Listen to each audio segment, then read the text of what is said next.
Halo semuanya, sebelumnya ketemu lagi bareng aku Nurulaini.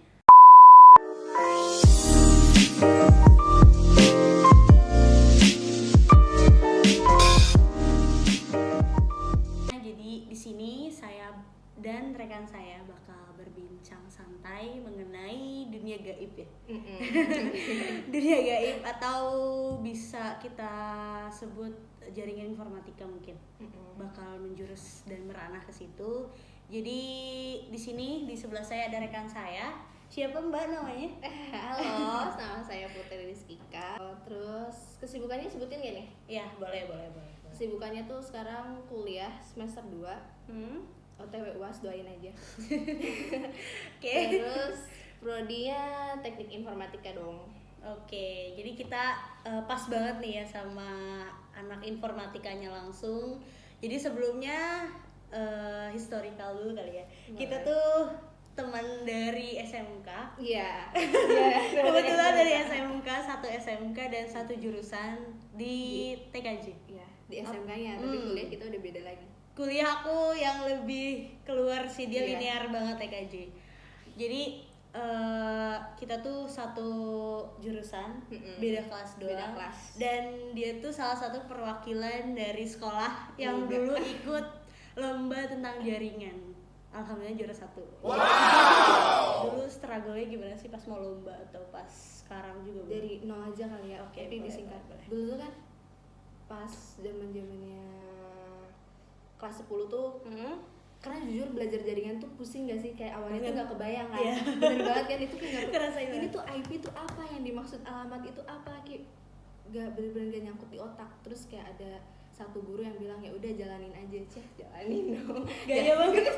Ya udah jalanin aja, nanti juga nemu gitu titik terangnya, kenapa ini bisa gini, kenapa ini bisa gini. Ya udah akhirnya kayak dijalani. Terus ikutan ITC juga kan. Iya. Itu tuh klub kayak ekstrakurikuler gitu. Kebetulan aku juga bareng. Kita sempat jadi ketua dan Iya. wakil. Tapi cuma beda divisi Iya, doang. beda divisi. Nah, dari divisi itu kan aku milih jaringan, software kan. Aku software. Terus dari divisi jaringan kok menarik gitu.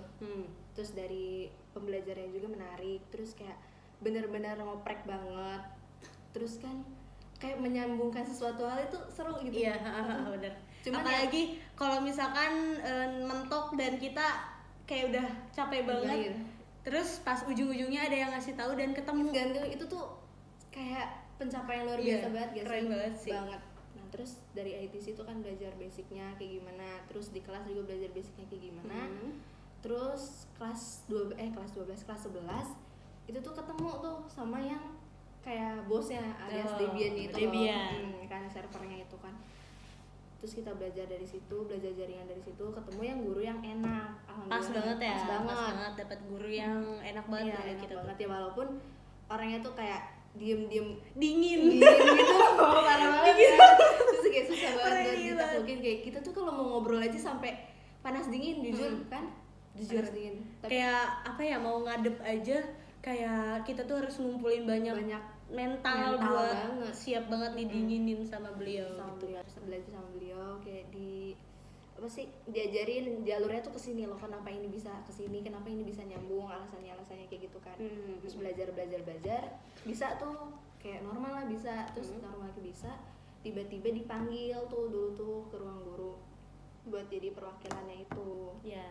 perwakilan dari lomba jaringannya itu.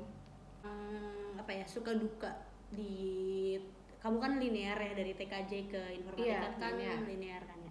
Nah itu kayak suka duka dari SMK TKJ ke informatika tuh selama ini suka dukanya tuh gimana? Apa aja Selama gitu? 2 semester ini ya. Oke, karena kita SMK basicnya praktek gak sih? Ya, Ya, teori tuh jarang banget ditemukan di SMK tuh. kita sampai 12 jam praktek. Ya, itu ada satu hari Iya. 12 jam 12 praktek jam. itu ada.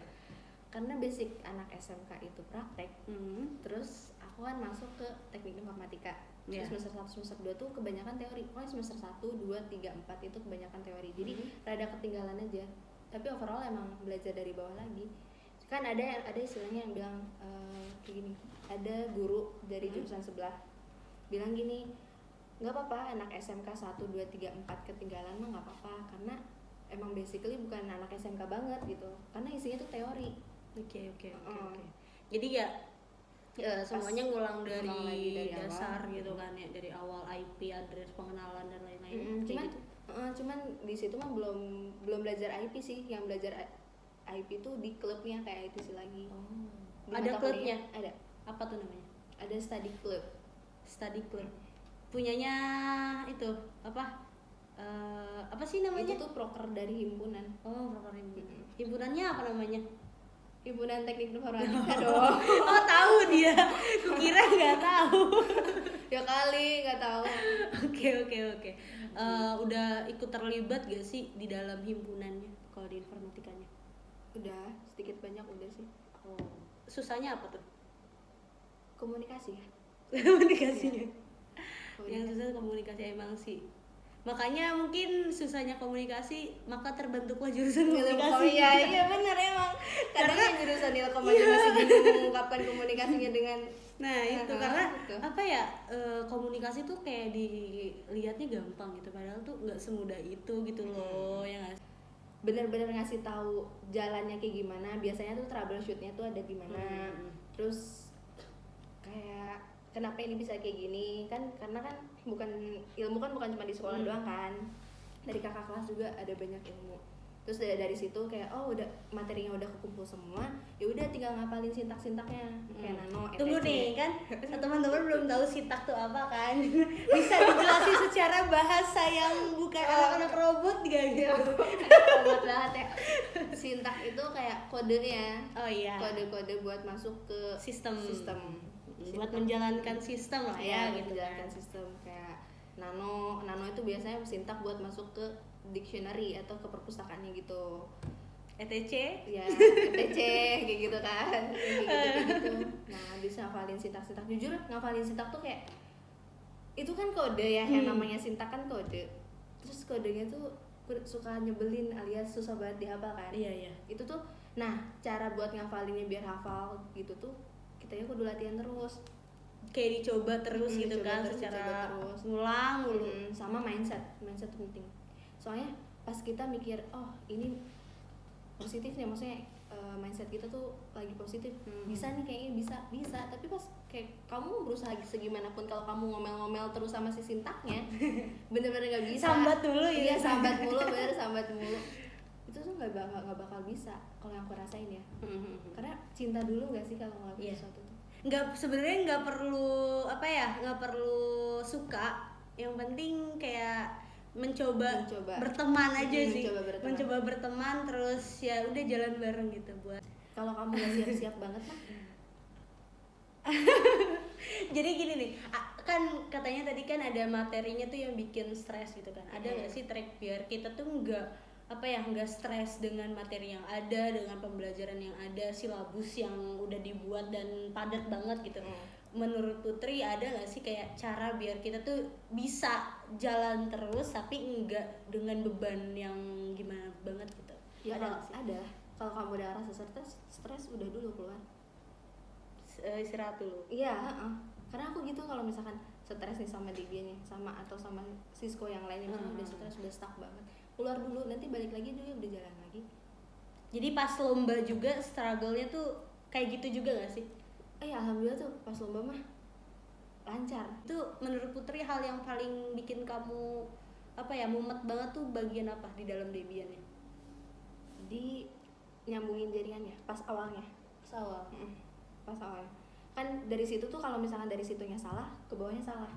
Jadi dari misalkan dari internetnya gitu nggak sih? Dari IP-nya, dari pemasangan IP-nya. Kalau misalkan salah masangin, ke bawahnya salah. Kalau perihal hafalan sih karena udah biasa, jadi pas lupa ya udah kayak gerak aja sendiri. Oh iya, itu kamu waktu buat lombanya tuh nyiapin buat lombanya tuh berapa minggu atau berapa bulan? Pas mau ke kabupaten ya, pasti kabupaten itu sekitar 2 mingguan ya sih. Iya, 2 mingguan. Terus pas mau ke Bandung sama 2 minggu. Karena kan 2 minggu tuh dipotong sama aku tabrakan gitu loh. Oh iya, dia juga sebelum lomba tuh lucu gak sih, sempat tabrakan tuh sampai giginya tuh patah ya. Sampai patah gitu gak sih, terus dia tuh kayak nggak pede, terus kayak dia kayak insecure sama diri Iyalah. sendiri, gak percaya gue bisa nggak sih, dan akhirnya dia bisa melewati itu semua, teman-teman. Keren. Dan terus abis itu langsung lomba ke Bandung kan. Di Bandung gimana tuh pengalamannya? Lomba di Bandung tuh bener-bener kayak di Karawang mah kamu bisa jadi nomor 1, pas di Bandung tuh kamu belum tentu bisa jadi nomor 1 karena kamu bakal nemuin banyak banget orang-orang yang lebih pintar di kamu gitu. Jadi nggak ada yang perlu disombongin gitu. Iya, Dari Bandung juga kayak kayaknya gue tuh nggak perlu sombong dengan ilmu gue yang sekarang karena gue nemuin banyak orang-orang pintar lebih lain. Iya. Bener kayak Yang jauh lebih segalanya istilahnya gitu kan ya. banget. Jauh lebih segalanya banget, apalagi kan dominan juga cowok, dan cowok-cowoknya tuh pinter loh. Kan kan kebanyakan stereotipnya tuh cowok tuh bandel, cowok tuh itu, tapi kebanyakan ya kalau misalkan di anak TKJ tuh cowok malah yang lebih ngulik, dia yang lebih sabar. Kalau cewek kan pakai bener-bener, perasaan banget. Kalau bener-bener cewek tuh capek banget sih gitu kan. Kalau cowok tuh kayak ya gimana caranya dia harus nemuin nyelesain troubleshoot yang itu kan pakai logika kayak gitu kan. Iya. Biasanya kan teknisi kebanyakan cowok. Yang tahan pemrograman di informatika juga yang tahan pemrograman pasti cowok. Soalnya dia tuh kayak nggak pakai perasaan nggak gitu loh, jadi gampang mumet dia gitu. Ya mungkin mumet cuma nggak overthinking dipikirin. banget gitu kan. Cewek mah overthinking banget ya sih. Bener. Gitu. Terus sekarang di informatika Unsika ya, itu gimana tuh? Sekarang sih semester 1, semester 2 sih kalau ilmu IT-nya mah baru sampai pemrograman doang, basic pemrograman. Apa aja tuh yang diajarin di basic pemrograman? Algoritma, algoritmanya. Terus VCU code, linked list, stack, yang kayak gitu. Itu baru basic banget. Sisanya ya ngitung. Sisanya ngitung. Ngitungnya tuh di materinya ada apa aja? Ada di kalkulus, aljabar linear, matematika diskrit, fisika dasar, terus apa lagi ya? Aku anak fisip. Kayak gitu. Tercengang lihat. Yang itu yang materi yang menarik tuh kita suruh ngitung nama orang. Itu ada di pelajaran di mata kuliah matematika diskrit. Dan aku pernah pakai namanya dia. Karena saking dilatih terus kan. Terus kayak dibikin pohon gitu, dari nama itu dibikin pohon. Terus nanti tuh keluar tuh angka-angkanya tuh kayak gimana. Ya intinya sih kalau dari aku mah, kalau kamu capek ya udah istirahat dulu, jangan dipaksain, nanti nambah stres. Nah biasanya kalau abis istirahat tuh males buat mulai lagi, itu gimana tuh? Kayak lupa tujuan. Iyalah harus dipaksain. Gini lah, kalau di kuliah tuh gini, mendingan nggak tidur dibanding nggak naik semester. Anak teknik banget. Mending nggak tidur. Anak teknik banget. Bener. Iya bener. Tidur dibanding nggak naik semester. Iya. Soalnya lebih sakit banget sih maksudnya. Iya. Terus ya buat adik-adiknya gimana? Ada motivasi gak yang apalagi sekarang lagi covid kan, otomatis belajarnya juga nggak langsung di lab kayak kita dulu kan 12 jam di lab, sedangkan mereka tuh kayak harus online belajar sendiri di rumah. Itu pesan dari Putri apa sih buat mereka? Aku ingat banget kata-katanya Jerome. Apa tuh? Gini, kalau nggak salah ya, mau sebanyak apapun tugasnya ya udah kerjain aja, nanti juga selesai. Iya. Kayak gitu, kayak gini lah. Kamu pernah nggak sih ngerjain tugas ngudumel terus tapi sembari ngerjain tapi sekelar gitu. Iya benar gitu. Iya. Tapi kalau misalkan emang apa ya, kita cuma dipikirin doang nggak dikerjain ya sama aja bohong itu mah. Nothing nggak sih? Iya, nggak bakalan mungkin selesai. Nggak bakalan selesai, makanya sembari sambat ya udah kerjain. Tapi kalau udah stres banget mah tinggalin dulu ya, rehat sejenak boleh lah gitu kan. Terus motivasi aku biar cepet ngelarin tugas tuh karena aku pengen main. Oh iya, jadi pengen main. Iya, jadi aku tuh ada satu sistem di hidup aku, misalkan kamu nggak bisa jalan-jalan, kamu nggak bisa main kalau tugas kamu belum kelar gitu. Kecuali kalau tugas kelompok berjalan kan ada kan, beda lagi. Nah tugas kelompok berjalan mah itu bisa dikondisikan. Tapi sebenarnya loh kayak worth it banget, kamu nggak bakal jalan-jalan kalau tugas kamu nggak kelar. Tapi kayak gitu prinsipnya tuh. Jadi ke akunya juga, oh iya aku tuh kudu ngerjain ini nih biar bisa jalan-jalan. Tugasnya nggak kelar ya udah. Sebenarnya bukan beban ya, tapi kayak prinsip. Ya. Jadi dijadiin prinsip gak sih kalau misalkan tugas kita nggak selesai kita nggak bisa main. Aku juga gitu sih sebenarnya. Kayak soalnya pas main tapi kita ada tugas nggak tenang. Bener-bener kayak gue pulang main tapi kita main, badannya main tapi otaknya tuh bener-bener itu tugas. Jadi nggak enjoy gitu kan. Nggak enjoy. Jadi makanya mungkin diselesain dulu baru bisa main. Kan nilai dapat, mainnya juga dapat. Iya. Jadi biar balance gitu. Ya kan. gitu. Jadi gitu. Biar enggak stres amat. Stres amat. Kita juga masih muda lah. Perlu jalan-jalan enggak masih sih? jauh. Iya. Perlu main enggak sih? Iya, Biar bener, enggak stres bener. amat. Karena kan main juga kita jadi tahu jalan, tahu pengalaman, tahu dunia, enggak cuma stuck di tugas doang. Iya betul. Segitu aja sharing dari kami, sharing santai dari kami. Mungkin buat teman-teman jaga kesehatan juga, jangan sampai boleh ngerjain tugas, boleh apa ya, makan juga boleh kayak mikir keras tapi jangan lupa juga jaga kesehatan, jaga makan, minum juga, jangan sampai dehidrasi atau gimana. Pokoknya apalagi lagi covid gini, stay safe, stay healthy. Dadah. stay with me.